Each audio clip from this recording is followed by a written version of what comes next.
হযরত ওসমান গনি রাদিয়াল্লাহু তাআলা আনহু মদিনার হাটে রয়েছেন, গম বিক্রি করতে গেছেন। ইসলাম জগতের তিনি তৃতীয় খলিফা, দেশের প্রধানমন্ত্রী, রসুলের জামাতা যুনুরাইন, তাকে দুই নূরের অধিকারী বলা হয়।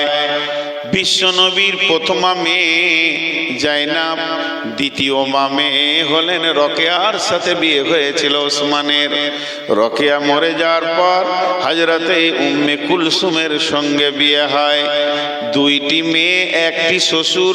বিশ্বনবী ওসমানকে কত ভালোবাসতেন, দুটি মেয়েকে তাকে দান করেছেন। এই রকম ব্যক্তিটা মদিনার হাটে নিজে গম বিক্রি করতে গেছেন। এটা হলো গমের গলি, এটা কাপড়ের পটি, এটা মাছের পটি, এটা সবজির পটি। যে পটিতে গম হয় ওই পটিতে হযরত ওসমান কয়েক প্যাকেট মাল নিয়ে গিয়ে দাঁড়িয়ে আছেন। আর এমন সুন্দর, এমন সময় বড় বড় পাইকার ব্যাপারী আসছে, বলছে কত দাম নেবেন? আমিরুল মুমিনিন কত দাম নেবেন? একটু ঘুরে এসো। কত দাম নেবেন? একটু ঘুরে এসো। সবাইকে বলছে একটু ঘুরে এসো, একটু বেলা হোক, বেচতে এসেছি, বেচবো। ঠিক এমন সময় মরুর প্রান্তে বহু দূর থেকে মরুভূমির বুক চিরে একটা দল আসছে। তারা এত গরিব, তাদের পাছায় মাত্র সামান্য একটু কাপড়, তাদের মেয়েদের একটু পাছাতে আর একটু বুকে কাপড়, বেশি কাপড় নাই।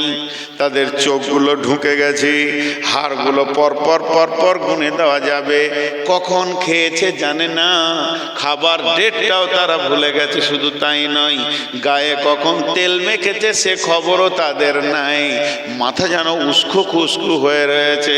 তাদের মধ্যে নারী আছে, পুরুষ আছে, শিশু আছে, বৃদ্ধ আছে। হযরতে ওসমান দেখে নিলেন, দাঁড়াও, চলো গামছা পাতো, এই লাও তুমি একশা, এই লাও তুমি, তোমরা কজন? তিনজন, লাও ধরো। একটা করে দেয়। তারা বিদায় হতে শুরু করে। আবার একটা গমের প্যাকেট নিয়ে আসে, আবার দেয়, আবার বিদায় হতে শুরু করে। এই দিতে দিতে দিতে দিতে দিতে দিতে সমস্ত মালগুলি তারা আবার মরুভূমির বুক চিরে যেতে শুরু করেছেন। যখন তারা রিটার্ন যেতে শুরু করেছে, তখন ওই বেঈমান কাফের যারা ছিল, যারা আপনার কিনা বড় বড় ব্যাপারী ছিল, তারা এসে বলছে, ও নবীর জামাতা ওসমান, তারা কত দাম দিয়েছে যে তাদেরকে আপনি মালগুলো দিলেন, আমাদেরকে দিলেন না?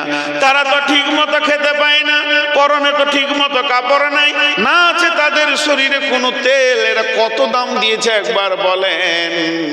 হযরত ওসমান বললেন, আজকের বিজনেসটা আমি মানুষের সঙ্গে করিনি, আমি আল্লাহর সঙ্গে করেছি।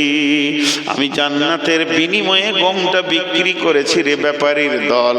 তোমরা গোটা পৃথিবী বিক্রি করে জান্নাতের একটা ইট কিনতে পারবে না। তাই আমার আল্লাহ বলেন, হে মানবকুল, পৃথিবীর বুকে তুমি বিচরণ করছো, কিন্তু বিবেক দিয়ে দেখে নাও এখন আমাকে কি লাগবে।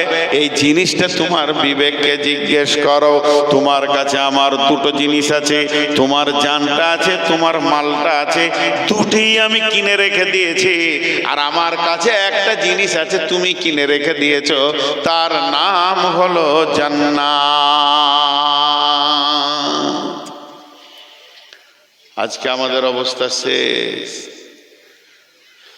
আমরা এইভাবে জান দিতে পারবো না। আমাদের জান দেওয়ার মতো টেন্ডেন্সিটাই নেই,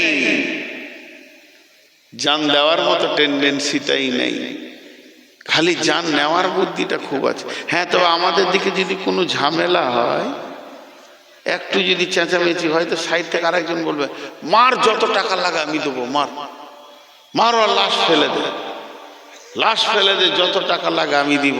মুসলমান এই জায়গায় টাকা খরচা করে, আসল জায়গায় টাকা খরচা করে না। আমরা জানি না যে কোন জায়গায় আমাদেরকে টাকা খরচা করতে হবে। চলেন একটু আগিয়ে যাই, দেখি সাহাবা রাদিয়াল্লাহু আজমাইনেরা কোন কোন খাতে তারা নিজের টাকাকে ব্যয় করেছে।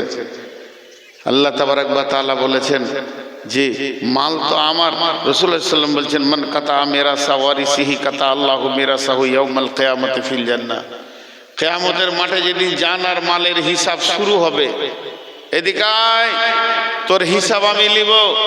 সারা জীবনে 3 কোটি টাকা ইনকাম করেছো, কোথা ব্যয় করেছো বলো। এদিকে এসো, তোমার কাছে আমি হিসাব নিব।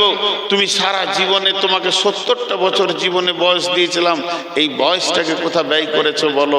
তো জান আর মাল এমন একটা জিনিস আমাদের কাছে আল্লাহর রাখা আছে, যেটা শেষ হয়ে যাবে।